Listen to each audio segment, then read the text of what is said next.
I live in my house, and I like my space, and I like to go to sleep when I want to go to sleep, and I like to turn on the television or read when I want to read. So if I ever got married again, he would have to live next door. Carol Burnett has been making people laugh with her funny jokes and amazing skits for many years.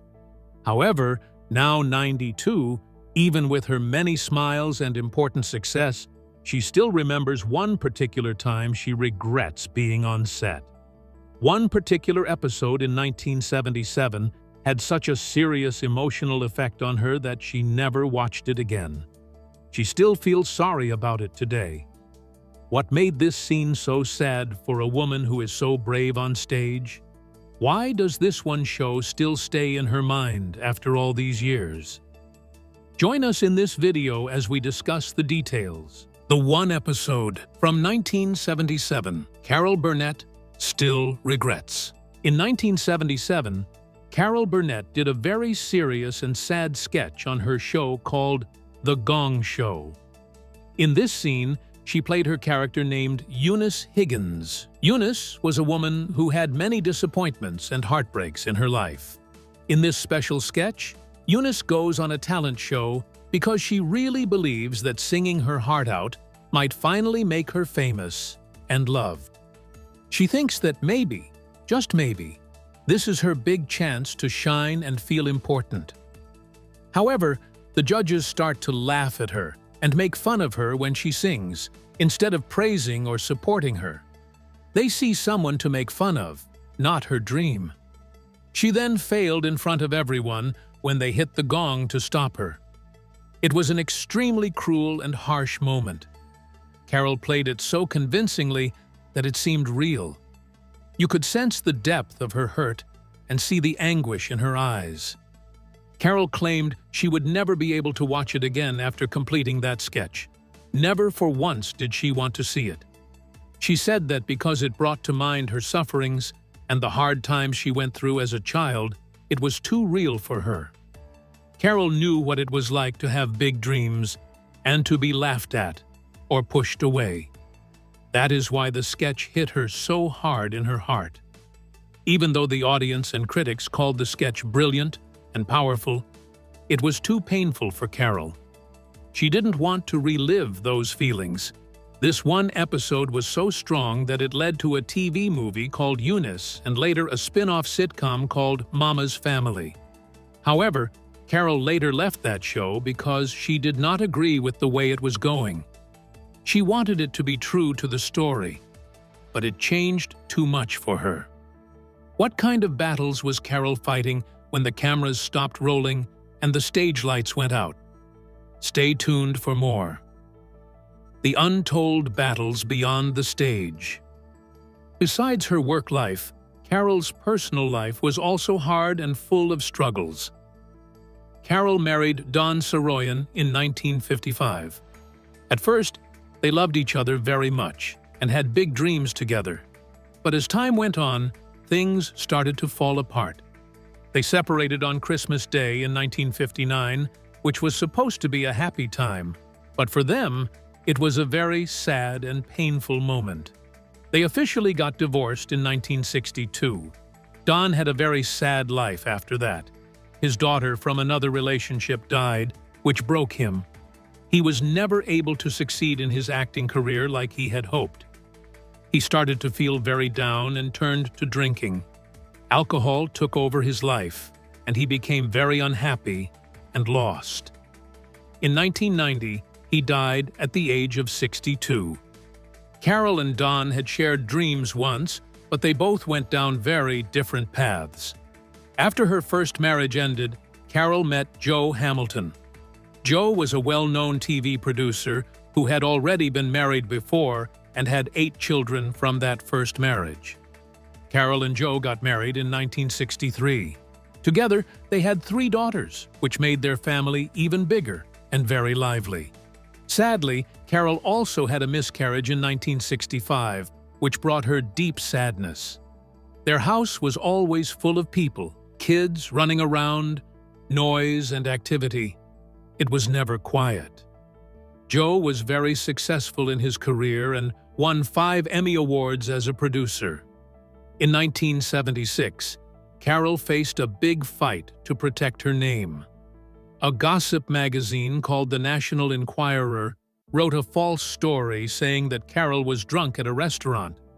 This really hurt Carol because she had always spoken out against drinking problems since her own parents had suffered from alcoholism.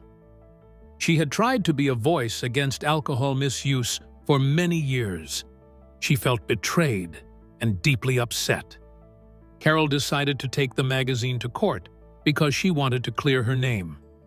It was not about money for her. It was about telling the truth and protecting her honor. In the end, she won the case. Even though the original award was for $1.6 million, after many appeals, the final amount she got was around $200,000. But for Carol, the most important thing was showing people that she was telling the truth and that lies should not win. But the biggest and hardest fight in her personal life was with her daughter, Carrie's addiction. Carrie started using substance at the very young age of 13. She used substances, pills, and other dangerous things.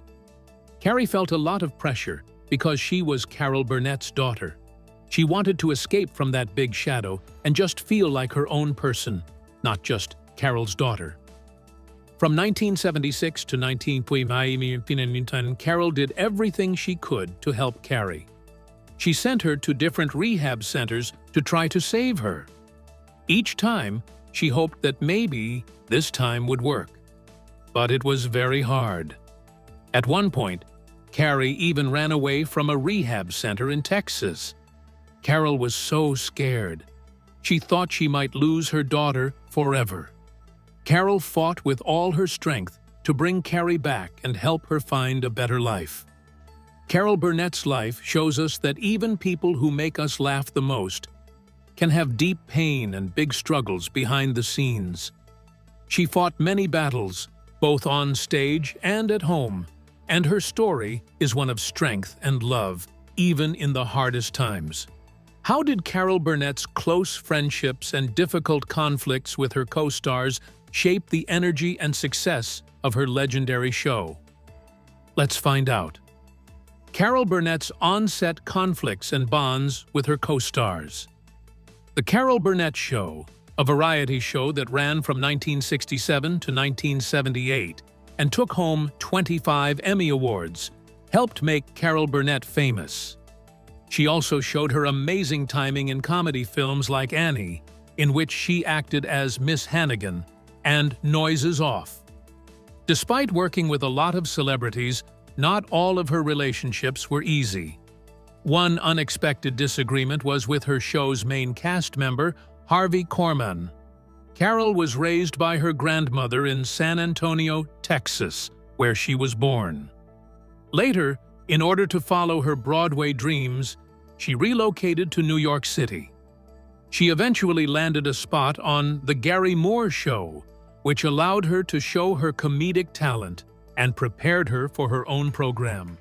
Her show ran over a decade and earned many Emmy Awards. During this time, she worked closely with Harvey Korman. Their relationship, however, had issues.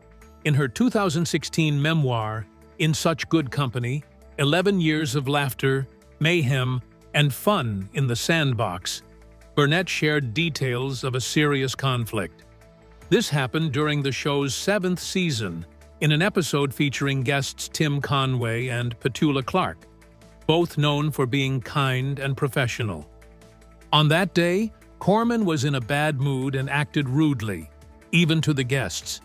When Burnett confronted him in his dressing room about his behavior, Korman told her to mind her own business. She responded that it was indeed her business, since it affected the entire show. Korman then said he would rather leave the show entirely. After this heated argument, Burnett acted quickly. She called Korman's agent and said he was fired from the show.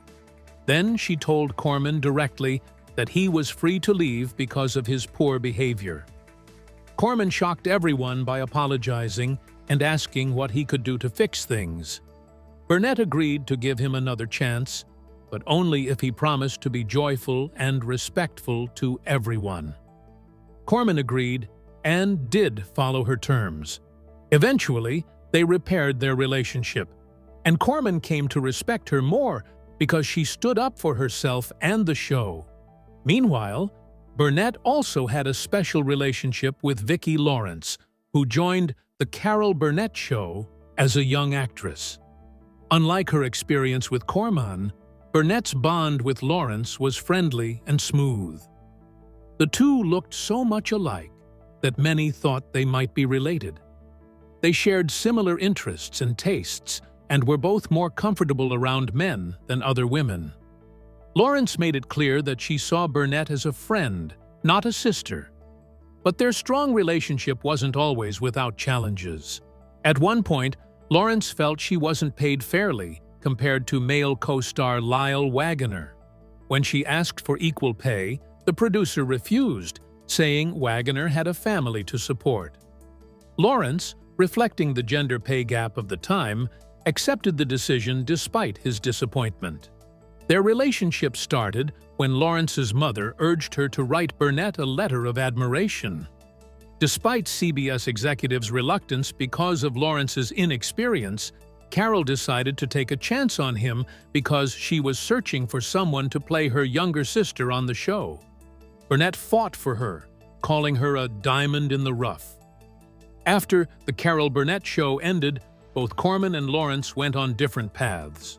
Corman took roles in movies like Mel Brooks' Blazing Saddles, where he played Hedley Lamar. He also made guest appearances on various TV shows and even had his own short-lived comedy series. Though he took on many roles after the show, fans always remembered him for his work with Carol. Corman died in 2008, but his influence on comedy continued. Vicki Lawrence, on the other hand, found great success with her character Mama. This character led to a spin-off show, Mama's Family, which aired from 1983 to 1990. Mama became a fan favorite, beloved by both old and new audiences. Lawrence also tried her hand at music and scored a hit with The Night the Lights Went Out in Georgia. More recently, Lawrence has toured the country with her one-woman show, bringing audiences joy with her stories and quick costume changes into the Mama character. Lawrence looked into a number of entertainment options, but Corman decided to stick to his acting career. Both had a profound effect on comedy fans and the industry. After The Carol Burnett Show, their careers took different turns, but their skills were still linked to their time on that illustrious stage. The actors were able to leave their own rare beliefs, whether it is Corman's characters or Lawrence's role as Mama, that people remember. They made their status as comedy icons strong by carrying on making fans happy with the abilities and skills they got from working with Burnett. These diverse interactions and relationships make it clear that while The Carol Burnett Show offered viewers endless hours of entertainment, there were also conflicts and opportunities for development behind the scenes. Burnett handled the difficulties with firmness and kindness, ensuring that her team remained courteous and professional, which contributed to preserving the happy atmosphere that fans adored. Have you ever questioned whether Harvey Korman enjoyed his work on The Carol Burnett Show as much as the viewers did? Let's delve deeper. The unexpected struggles behind the laughter. Harvey Korman was a famous actor and comedian who became very popular in the 60s and 70s. Many people know him from The Carol Burnett Show, where he showed off his funny timing and skill at making up jokes on the spot. Even though many fans think he loved being on the show, Harvey actually did not always have a great time. Harvey Herschel Korman was born on February 15, 1927, in Chicago, Illinois. He grew up in a Jewish family and went to Hebrew school as a kid. He loved performing and making people laugh from a young age. Harvey took part in plays at his school and local shows. After finishing school, he went to Goodman Theater School in Chicago. Later, he joined a traveling theater group. After that, he moved to New York City, where he acted on Broadway. and got a role in the 1958 musical Bells Are Ringing. At first, Harvey worked in small shows and off-Broadway acts. Then, he got a job on The Danny Kaye Show. He got his big chance thanks to this role. Harvey was chosen to appear regularly on The Carol Burnett Show in 1967. This comedy series ran for 11 seasons after becoming a huge hit. Carol Burnett and Harvey got along well. Their jokes always made each other laugh. Harvey acted as a lot of characters on the show. He joined up with Vicki Lawrence, Tim Conway, and Carol Burnett. Regardless of his serious fame, Harvey had his share of hard times. Carol Burnett enjoyed pulling jokes on him, which sometimes made him feel guilty. One big event was when Carol fired Harvey. During a funny scene where Harvey played a dentist trying to pull Carol's tooth, he accidentally knocked out one of her false teeth. Carol burst out laughing and was unable to stop.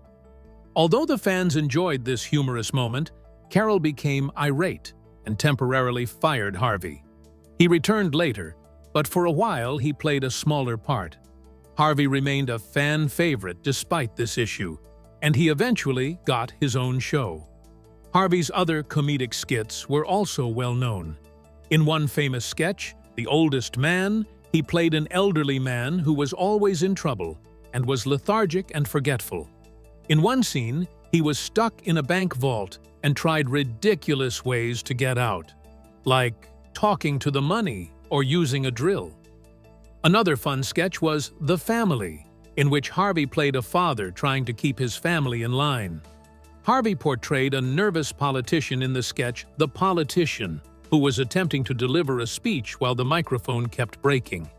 His reactions of fear and anger were amusing. Harvey had a unique sense of humor. Instead of using big, crazy moves, he made use of clever words, funny faces, and careful timing. He was excellent at inventing jokes and modifying his lines to add humor to situations. In 1977, Harvey got his own show, The Harvey Korman Show, after leaving The Carol Burnett Show. It concerned a writer's attempt to strike a balance between work and family. Unfortunately, it didn't work out. After just 6 episodes, it was canceled due to negative reviews. Some people think leaving Carol's show hurt his new show's success. Harvey had a close friendship with Tim Conway. They worked so well together that their scenes were always funny. Even after The Carol Burnett Show, they stayed good friends and worked together on TV specials and live shows. There is a funny story where Tim dressed as a giant elephant, and Harvey had to say serious lines. Tim kept making new jokes, and Harvey kept laughing so hard he could not finish his lines. Besides TV, Harvey acted in movies too. He was in many Mel Brooks films like Blazing Saddles and High Anxiety. Once, during Blazing Saddles, Harvey got so mad at his co-star Cleavon Little for making up jokes that he almost quit. But Mel Brooks calmed him down and made him stay. Harvey won many awards, including 4 Emmy Awards and a Golden Globe. He was put into the Television Hall of Fame in 2002. Harvey died on May 29, 2008, at age 81. How did Carol Burnett's humor and spirit continue to shine through in her more recent projects and personal stories? Let's learn more. Carol Burnett talks birthdays and her role on Palm Royale. Carol Burnett, a famous actress with many Emmy Awards and a Presidential Medal of Freedom, was a guest on a show where she talked about her work and shared funny stories from her life. The host introduced her as a true American legend and mentioned her new role in Palm Royale on Apple TV+, where she plays Norma Delacorte. At the start, the host praised her performance at the Oscars. Carol thanked him and joked that it meant more coming from him than from a certain former president. They also talked about her birthday. Last year, she had a big 90th birthday party on TV, but this year, she wanted a small dinner with friends. The host joked about throwing her a wild party next year, and she laughed along. The host asked her about the best birthday gift she ever got. At first, she didn't have an answer, but then they surprised her with a video message from Bradley Cooper. He wished her a happy birthday and said he hoped to work with her one day. Carol was so happy and joked that it was a step in that direction. They talked about awards too. Carol said her first award was for Most Outstanding Newcomer at UCLA, and she still keeps that plaque. She shared a story from her teenage years working as an usher at a movie theater. She stopped a couple from going in during the last minutes of a Hitchcock film and got fired on the spot. Later, she even got that theater door and a poster signed by Hitchcock saying, "I'm sorry about your job." Carol also talked about working on Palm Royale. She joked about her character being in a coma for most of the show, so she just laid in bed on set. She loved working with Kristen Wiig, Allison Janney, and Ricky Martin, who she said was very funny and serious about his work. The host praised her and joked she should run for president, but she said no. The segment ended warmly, with Carol saying she loved the host too. What do you think about the legacy of Carol Burnett? Share your thoughts in the comments section below. Thank you for watching this video. We hope you found it interesting. Don't forget to like and subscribe. Click the next video shown on your screen to catch up on your favorite celebrity stories. See you there.